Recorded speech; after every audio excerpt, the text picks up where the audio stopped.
This is SSPTV News, brought to you by Samsung Productions and the Hazleton Standard Speaker.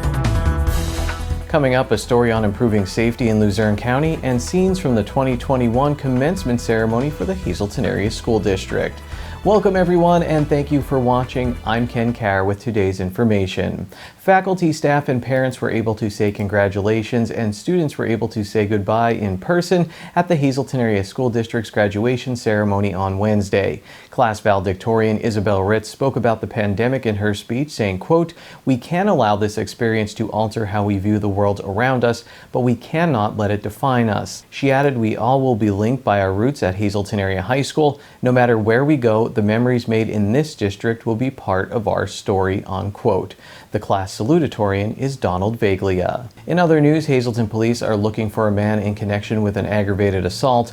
Police say 29-year-old Anthony Martin Gambirazio of Hazleton is one of two suspects after an incident early Tuesday morning on West Magnolia Street. Around 1:11 a.m., officers responded to that area for a report of a man who had been shot and robbed. The other suspect has not yet been identified, but a witness says it's Gambirazio's brother. Police are asking anyone with information on Gambirazio's whereabouts or the second suspect to call 911. Today's news feature is about an important upgrade for Luzerne County 911 to help keep residents safe. Here's Lisa Sugart. Luzerne County will soon have a brand new 911 digital communication system, hopefully by the end of the year. I'm pleased to be joined right now by the man who was the head of all of this, Fred Rosenkrantz, who is the Luzerne County 911 Executive Director. Thank you so much for joining me, Mr. Rosenkrantz. Why was this so desperately needed, an upgrade? We've been talking about this and looking at the system for over 5 years now.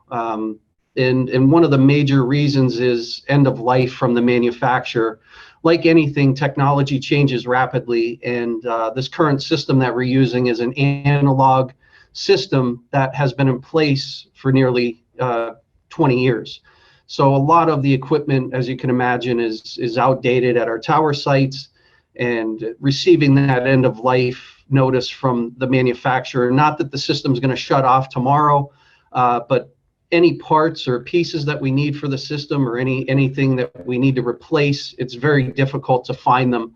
And I did not want to be in a place where for public safety radio communications, we're buying parts off of eBay or looking for, non-Motorola vendors for these parts. So that's one of the major reasons as technology shifts, and it's long overdue. The public safety agencies and end users in our county deserve nothing but the best in radio communications, and that's what we are hoping to implement for them in the near future.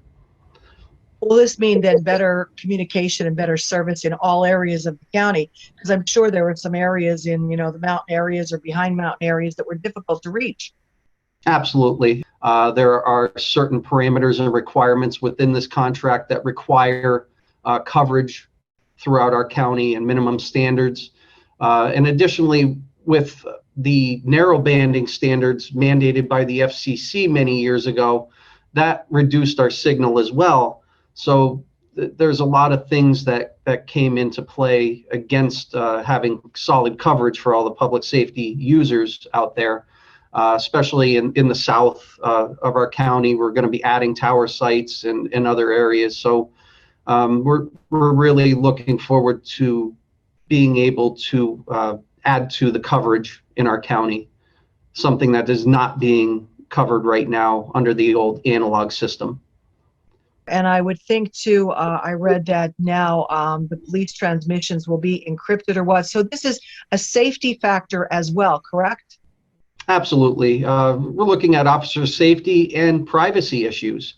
If, as we discussed, if you were to be pulled over tomorrow or today on your way home, potentially in Scannerland, that could be broadcasted nationwide now with Broadcastify, your name, date of birth, address information.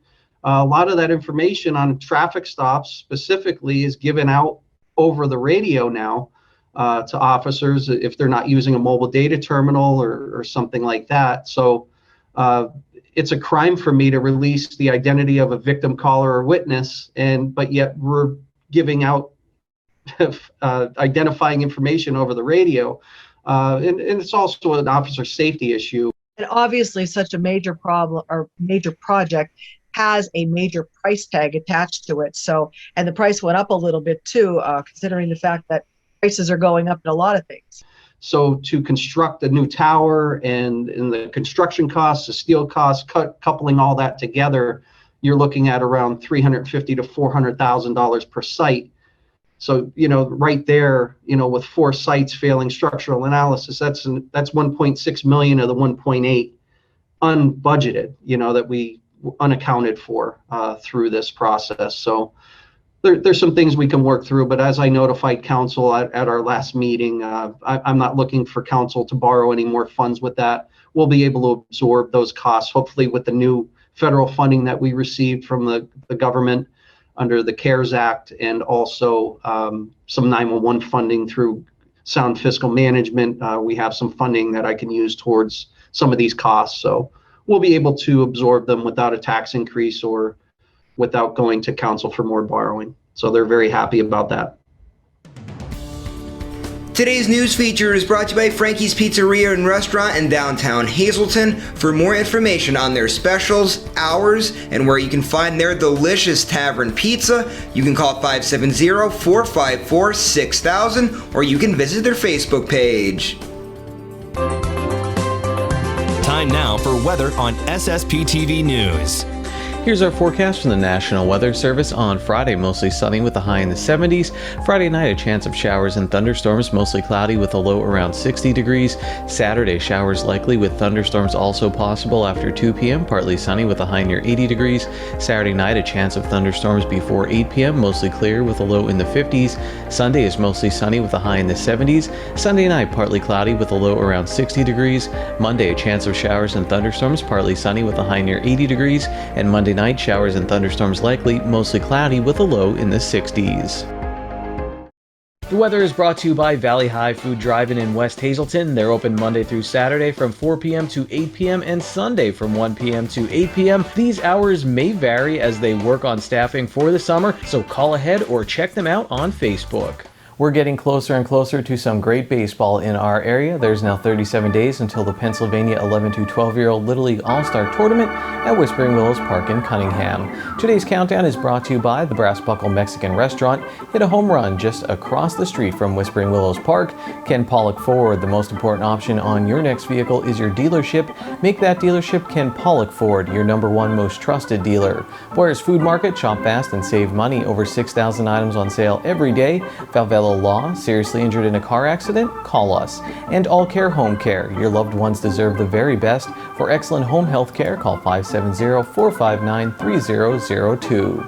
Coming up here from track and field state champions Abby Hangst and Sarah Wagner. And next, details on the first ever Rhythm and Wine Festival to benefit Big Brothers Big Sisters of NEPA. SSPTV News would like to send sincere condolences to the family and friends of these recently departed. Joyce L. Sorrell of West Hazleton. Mass will be held on Saturday at 10 a.m. at Church of St. Joseph. Friends may call on Friday from 5 to 8 p.m. at the Frank J. Bonin Funeral Home. In Catherine A. Heinrow of Middletown, Mass will be held on Saturday at 9:30 a.m. at St. Anne's Church. The McHugh-Wilczek Funeral Home is in charge of arrangements. Today's social obituary report is brought to you by Harmon Funeral Homes and Crematory. Call 570-788-0977 or go to harmonfuneral.com.